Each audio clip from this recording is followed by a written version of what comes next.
YXL 15s by Yorkville. Yes, and Canada. yes, that's honestly they are meant to take a beating. Yeah. Just Yorkville in general. All their stuff is like quality. High quality. You can throw them off a roof and they'll still work. Yeah.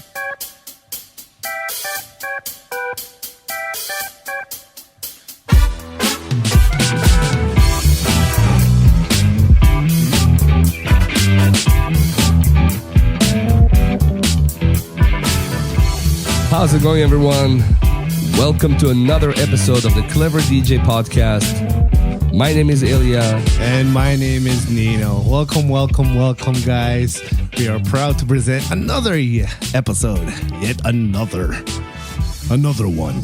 Another one. Another one. Yeah, so we have a cool topic today, and it's pretty much for all the beginners. How do you get into this? Yes. Right? What do you need to get started? What do you need? All the must-haves and nice-to-have. I guess we already heard how I started, right? Like we could get into some detail, but let's hear how you got into it, because that's always a nice story. Okay. Yeah. Well, the backstory is I used to be a professional singer. I was in a band, actually. We used to sing a cappella.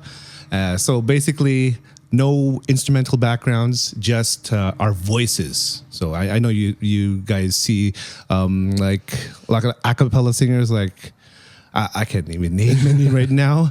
Like Boyz II Men does that really well. So we used to do that, and so I was singing all the time. So getting into DJing was pretty easy. I was You were touring, weren't you? yeah, okay. You want to bring this up? Okay, Yeah. we used to we opened for like the Backstreet Boys. and Yeah, stuff. you did. Backstreet Boys, right? But yeah, it was one of the highlights of our career, pretty much, right? So when we came back from being boy bands, we all disbanded, and then we came back to Canada, and then I would actually go to gigs with my friend who used to DJ from high school, and I'd tag along literally just to have fun. Just to have fun. Just to have fun. You weren't helping him like I was helping you. No, it's different. Okay. I was just there to chill Just with him. to mess around. He just Yeah. wanted me. He just wanted to Company. be with someone. Yeah, company. Yeah. Literally, right? So I would bring stuff, but I wouldn't really set up or do anything, right? So one day I was thinking, man, this is a lot of fun. I want to do this. So I figured I could do this. Why not? It's music too. I love music. So I just kind of made it my own. I locked myself into a room and never went out. I didn't go eat for 2 weeks. I just beat matched, taught myself how to beat match. So yeah, I forgot to eat, forgot to go to the washroom. My brother was like, "You're terrible, man." I'm like, "Yeah, but I'm going to get it, man. I'm going to get it." And then I did get it eventually. How long did it take you when you just started? And what were you using? Like what were you like DJing with? It took what me like, gear? man, it took me a good like 2-3 months to get it good, right? And I would beat match by ear. So I wouldn't look at the screen. I was using a Vestex 300 VCI. Oh, wow. Man, it was a small little controller. I gotta find it. It's pretty cool, man. I liked it. It did the job, right? And I learned off of that. It was cool. Wait, you started by ear? Yeah, of course, man. Were you ever a beginner? That was my beginner start, right? That's a nice start. It man. was that's how I started. You so just had it in you, man. You just understood it on a different level. I did, and I already had it ingrained in my head. I was like, I'm gonna get this. So yeah, I just wanted to learn the old-fashioned way because I knew that was the way to learn the fundamentals, right? So that's it. That's my story. Nice. Now Very, very like short version. Yeah. With a few more episodes, and a few more episodes, maybe you'll hear some more. But yeah, we have just a few points we want to cover. A lot of stuff that people are asking, or mostly asking you, because I hear what people are asking you, and I had those questions too. And now that I go to gigs, people actually approach me and ask me the same questions. So Yes. it's interesting. It's nice. It's nice to be the one who's answering them. But yeah, like how do you even get into it? So we said the love of music, loving to party. It really depends. Really depends on everybody's situation is unique, right? Like this guy, he actually loved music as well, right? Yeah. You were working another job, but he's like, I really want to get to do something in music. So Yeah. he transitioned to that, and he met me, and then it transitioned to that. So we are here right now. Some people start when they're really young, like they want to. They start when they're in high school, and they just like. It's the cool thing to do back in the day, right? Learn how to DJ, right? Because you're the cool guy who can play the music for people, Impress everyone. So it's the cool thing back in the day. But you know what? Like me personally, I learned how to play guitar, piano, sing, DJ, and none of it was for those like cheesy reasons to like impress someone, impress a girl. Or I did it because I loved it. Yeah, yeah. Right. And also, I don't see myself do anything else long term. You know, like for 20, 30 years and being happy as much as it's something in the music industry. And I told myself, whatever it's going to be, maybe I'm going to write music, maybe I'm going to write like lyrics, maybe I'm going to be in the, like behind the scenes, like working for like some TV company, maybe a DJ. I told myself it's going to be something in music and I'm going to go just like branch out from there. Like the way we started this podcast, right? Yeah, man. I never planned it, right? Yeah. So you're doing it, buddy. yeah, we are doing it. We are doing it.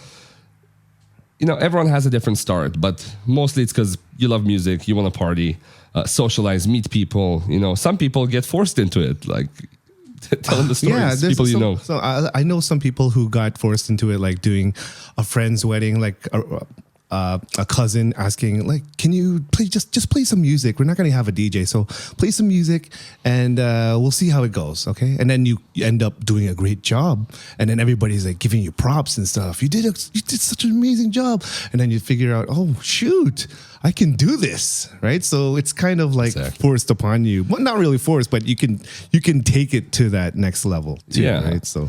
And yeah, go ahead. No. And I was just going to jump to like the most obvious point here after like the actual love for music. Lots of music producers actually end up becoming DJs because I have a couple friends who are pretty big on YouTube, and you know they more than a couple actually. That entire group, they all have friends that you know we all grew up together, and at some point they got some cool deals back in the States. And they got an opportunity to demo their music, present their music, right?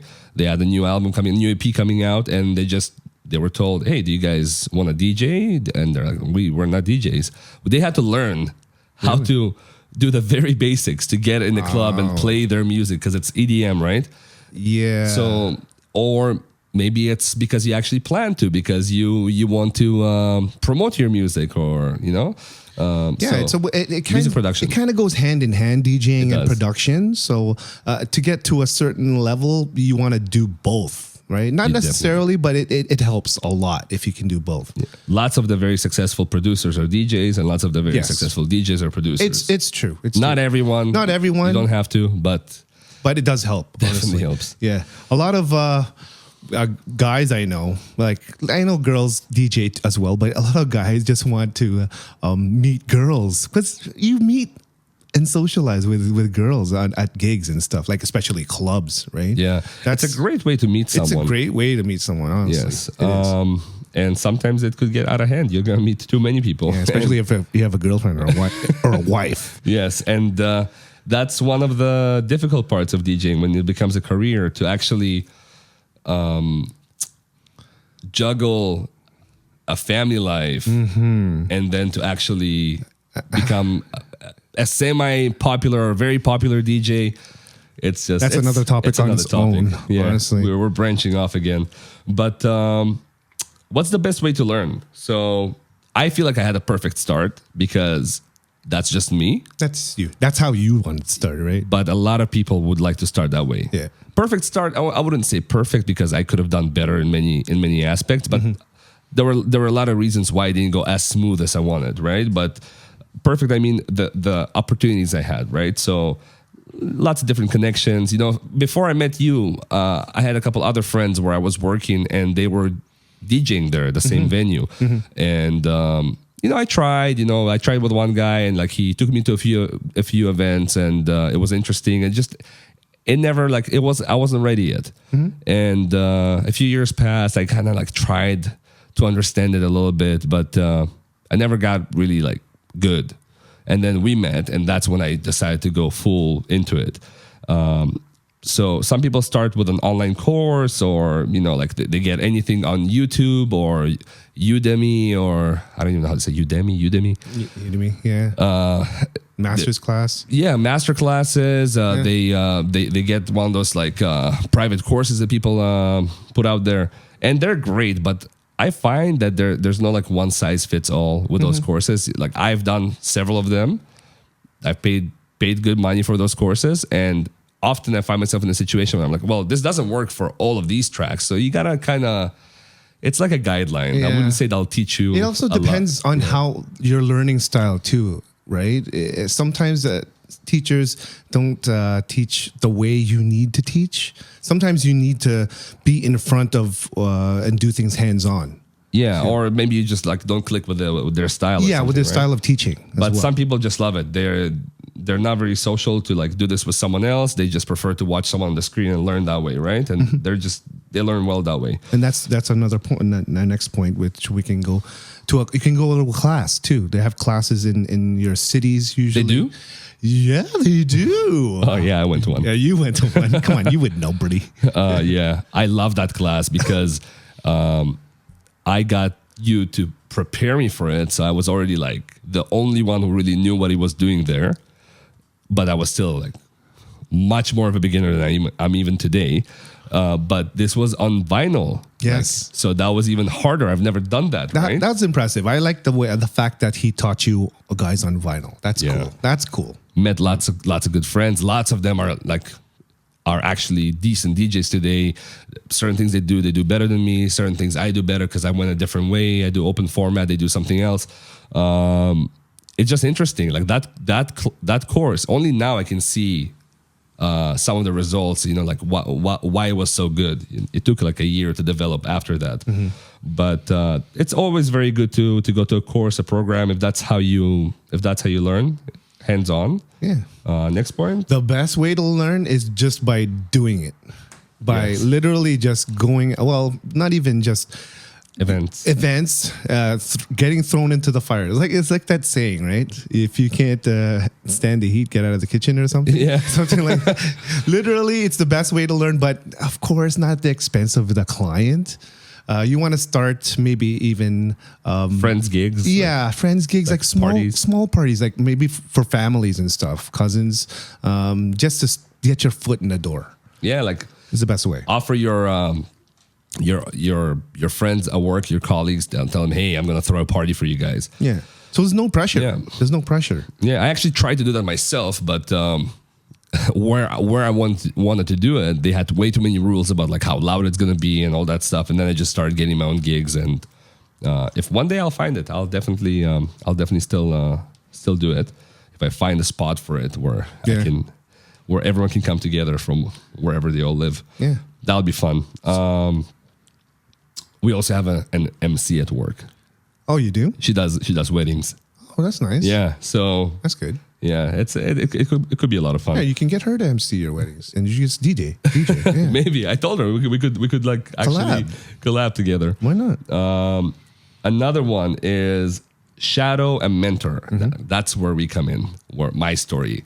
That's how I like to learn. That's hands on, like the class, the program, but it's like one-on-one. Hey, I can call you. I can ask you a question. I can send you my mix. Tell me what I did wrong, where I did well. Yeah, it's the fastest way to learn, I think. You have that one-on-one with your mentor, and you can literally go out to gigs with them and just sponge everything that he's doing. Just being around the environment with the events, it shows you the whole world of DJing and the event DJing and stuff. So yeah, it's that hands-on really helped me work my nerves before my own gigs. Yes, because I already knew how that feels when you show up there and you know what to expect. You know exactly what to expect. Pretty much. It's different when you're doing your own, but you kind of have an idea, right? Yeah, it's very different when you do it your own, like on your own gigs, and every gig is different. Yeah, but that feeling when you're standing there in front of the client, people are coming in, people are talking to you. Like it's not the first time anymore, right? Yeah. So for weddings, definitely I would say shadow a mentor first, because there's so many moving parts at a wedding, and there's so many things that can go wrong if you don't know what's going, like how to handle it, right? So the mentor can show you exactly what to do and how to handle things.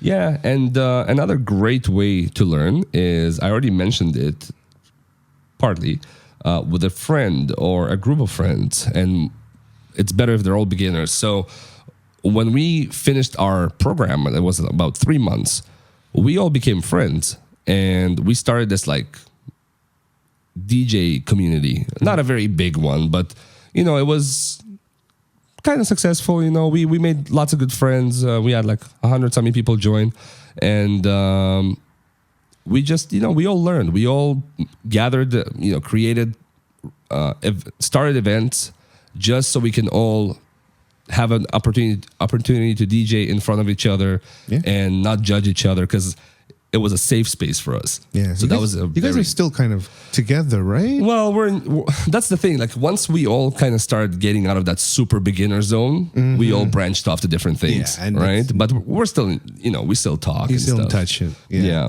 That makes sense. But yeah, we all found our niche. And that's the thing with doing it with friends. It's that motivation factor. You guys all motivate each other for, like, you guys learn a new trick and a new DJ technique, mix technique, and you guys help each other do that, right? And it motivates you to just keep going and push further. Share music, scratch techniques, anything. Right? Yeah, scratch, not for us, not for beginners, but technically, yeah. But when I came over to your little party, that was impressive. Yeah. I've never seen anything like this. Well, with my crew, right, we have a scratch crew, OG crew, and we get together a couple of months here and there, and we get together. And this guy joined in, and just to watch. I was actually preparing for a gig that night. I came with my laptop, and somebody turned. That was you. I think you turned off my laptop before I got to save stuff. Was it? Oh yeah, I did it by accident. Sorry. Yeah. So then I had to do it all over again. Because this guy's laptop, you have to have it plugged in for it to work. So the battery doesn't work. If you unplug it, it turns off. So it's like I can feel the judgment from everyone right now. It's so risky. So I put tape on it so it doesn't get unplugged in the middle of the gig. You need to change that battery, bro. I'll change the laptop soon. But yeah, that's that about the first 2 points. Yeah. And all their sub points. Now, one of the most famous questions: what do you need to purchase? What kind of gear do you need?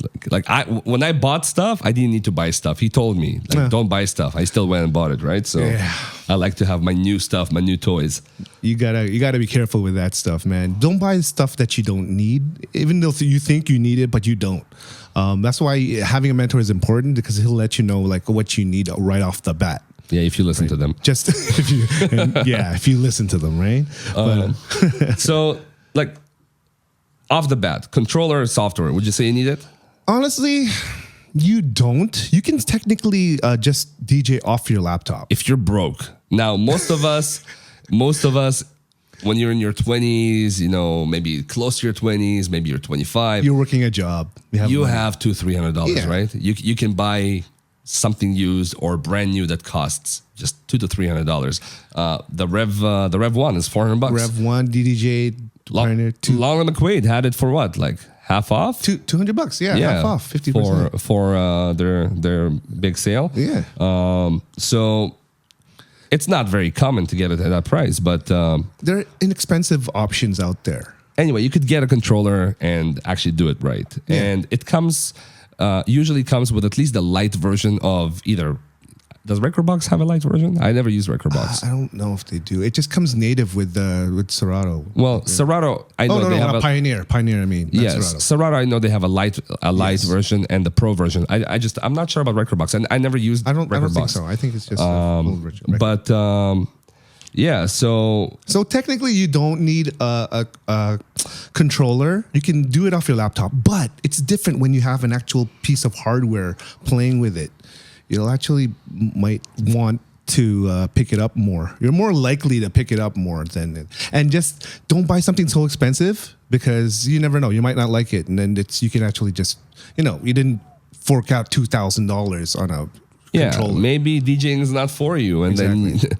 you're out $2,000 because you got an amazing controller, and maybe you got lights, and maybe you got a microphone, maybe because you're like, oh, I'm going to get into this. Yeah. And just get your basic controller, get the software. You must start, if you must have the pro version, like I did, get the pro version, and you're good to go. Now, there's a few more things you'll need, but you most likely have them lying around, like headphones, speakers. Speakers, you can just use a Bluetooth speaker, any Bluetooth speaker that you can hook up your controller to. No, don't actually take it to a gig. No. A Bluetooth speaker. No, this is just for home stuff, just to get you started, right? Yeah, but like any speaker, like your computer speakers, like if you're a producer, then you already have decent speakers. Like monitors and stuff. Yeah, right. And then if you really want to get into like PA speakers, there's some inexpensive options to start. Now, the way I see it, I could afford a couple speakers that were under like what, $1,800, something like that after taxes.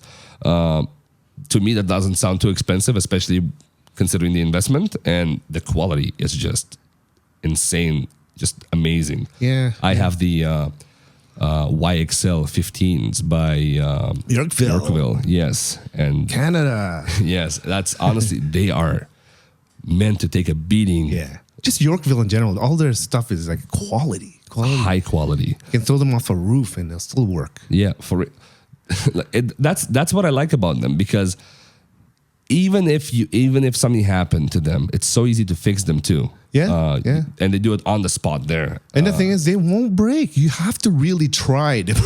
You really gotta try to break them. It's gonna take a while for it to actually break. They're honestly great speakers, and I'm glad I went for those, for the 15 inches specifically. They fit my car perfectly. It does. It does. Now, the other thing you would need is a laptop, and unless you use one of those controllers, the more expensive ones, which do not require a laptop because they're an all-in-one controller, which again, don't start with that because It's expensive. expensive. Yes. Unless you have the money for it, then don't listen to us. Just get whatever you want. But if you care about your money and you care about actually making the right choice here and being logical, which again, it's hard for me. Most people are trying to be on a budget. So yeah. I was trying to be on the budget. I ended up buying one for $1,000. So he's balling on a budget. Yeah, but again, that's not a lot for a controller, but it's definitely not very cheap. little. No. No, not cheap. But it wasn't your first controller anyway. It was your second controller. Yeah. Yeah.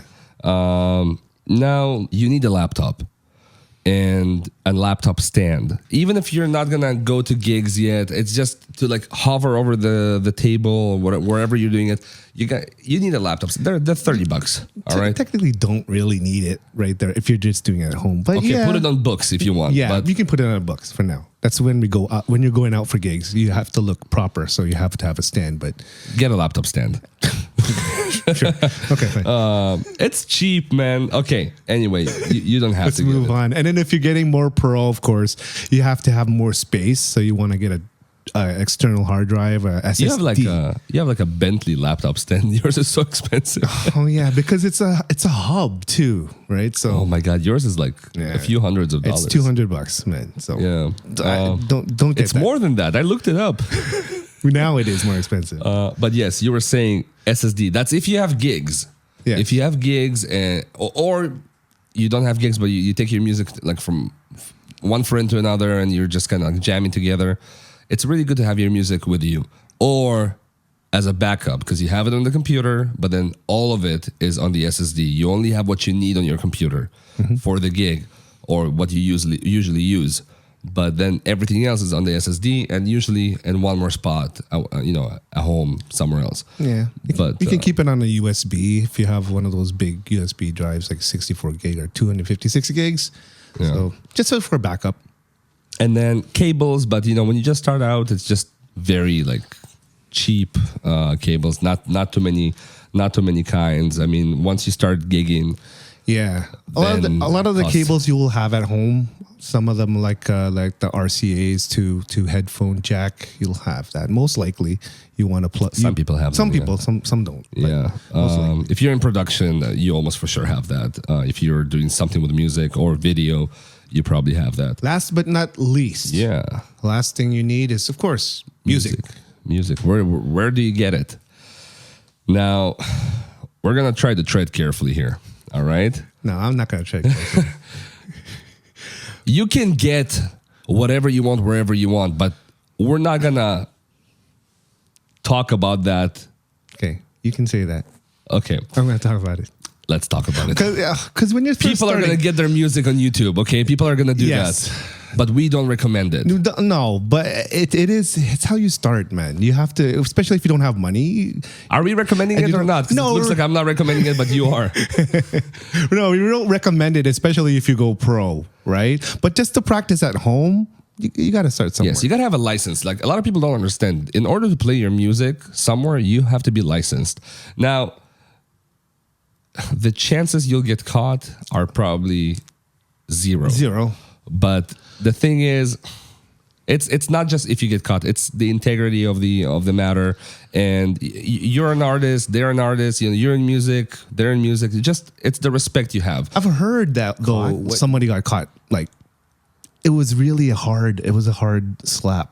Yeah, They got fined really hard, but it's very lots of restrictions after. Yeah. If you want to get your music that way just to practice, I mean, sure. You can even actually pay for a YouTube membership, like a premium account, and they actually allow you to download everything legally. So, but again, use it only the way they would allow you to use it. Now, you can actually get music for pretty cheap also on either streaming software or record pools, and it depends. They all have different subscription. you can buy per like download, like from iTunes. I know you can buy like music, certain songs. Yeah, there's on there. different platforms where you can actually. We're gonna list all of them on our website, but just so you know, there's the free downloads that everyone goes for when they just start out. I did not do that because I had this guy, and we'll get into that in a second. Yeah. The streaming software, again, sometimes you don't have an internet connection, so I don't know if that's the best. It's not very stable right now, but it's moving toward that. In the next couple of years, it's going to be all streaming platforms, I Yeah. would think. Yes, and we'll list all the streaming platforms, all the options you have. There's some that are very cheap. I think there's something that's actually free. I'll check that too. I'll add it to the list. Like the best places to get music and for professionals, if you want to take it to that level, is record pools. The Yes. best. You can get quality DJ intros. Now, these are specifically for DJs in the industry, right? And it's easy to practice with. They give you acapellas, instrumentals, different edits, remix edits that work really well with certain crowds, and it will just stamp your style if you want, right? So, but Yeah. that's for more pros when you start getting into that realm. But it's the best way, especially the quality, right? The YouTube quality is already degraded by the time it gets to you, right? Because it's compressed when it gets uploaded to YouTube. But yeah. So yeah, if you have 15, 30, 40 bucks a month, usually US dollars, sure, go for it. You can even get it for 3 to 6 months. Even 1 month, technically. Yeah, if you're dedicated, get your music, subscribe for, sign up for DJ City, for Crate Connect. BPM Supreme, there's tons of them out there. And again, we'll list all that stuff later, but get your music in 1 month, and that's it. You got it legally. You got it at high quality. You got remixes if you want. Every record pool has its own kind of special thing about it. Some of them are more for remixes, some of them are more for something else. Like some of them you'll find more EDM. So find the one that works for you. Usually it'll be 2 or 3 of them. That's the go-to in my opinion. So there's a lot of record pools that have a good backlog of music. So if you don't have a lot of music, you can literally download them all, and just unlimited downloads too. A lot of the record pools will have if you sign up, right? So unlimited for a month, just go crazy. Go ahead. Yeah, because if you just started out, but you need music from the 90s, from the 2000s, right? Yeah, you definitely need to collect your music. That's gonna take some time, but it's fun. It's fun figuring out what you like. Now, couple more things. Physical records. I almost don't see that. I actually, one of the first weddings that I came to with you, the other room, there was another DJ. I wanted to check him out. He was only using records. Yeah, so some people still do. Yeah. Some people still use CDs. Yeah. Back in the day, they haven't changed their ways, right? They haven't went along with the technology, but it's just the way it is. Just right? It works for them. Yes, honorable mentions. Yeah. So you can technically, if your parents have like records, old records, you can technically transfer them over. I know it's expensive though. Yeah. Like to transfer music over digitally. You can do it with video as well. So you can do it that way with CDs as well. You can transfer it digitally. But you likely won't do that. But these are some things we have to mention. Now, the best one, other DJs. Now, tread carefully. Because most DJs don't want to give you their music, right? Because it's kind of their thing. It's their baby. DJs they collected that they list. They collected it for years and years and years. And then all of a sudden, you're just going to give it to them. Yeah, and that's literally your playlist. This is what you play wherever you go. This is your kind of stamp. Yeah. That's even though you change it from time to time and you don't always play the same thing, this is your music. Maybe somebody else doesn't have that same version, that same remix of that track, right? You're one of the only people who in this area has it. Yeah. And I learned that, with the time. Yes. This guy still won't give me a couple tracks. I'm not going to give it to you, man. There's special tracks, man. I don't only play it. It's my track. But what did you say? You sometimes music swap. Oh, well, with professionals that are on your same level, right? We usually like to switch music. So give me some songs. Yo, you have some new songs, some bangers. I need some like Afro beats or something. So we'll switch. And yeah, it's worth it. And it makes sense to just do straight switches, something for something, right? Yes. So either that, or maybe you're a producer and you helped the DJ with something, and you gotta pay for it in one way or another. You can't just do it. Sometimes even monetary, if the DJ will let you, if they will, but sometimes they won't. Or if somebody just gives you their entire hard drive. Yeah. Yeah. Their music is priceless. This is what we use to make people dance. So this is our livelihood. So we don't take it lightly. Yeah. So I got the music from you because you actually needed me to learn as efficiently as possible, and you wanted me to come and join your gigs, right? So and you also, that was a hard drive you weren't using anymore. That wasn't the one directly from your computer, the one that you're using now. In your current gigs.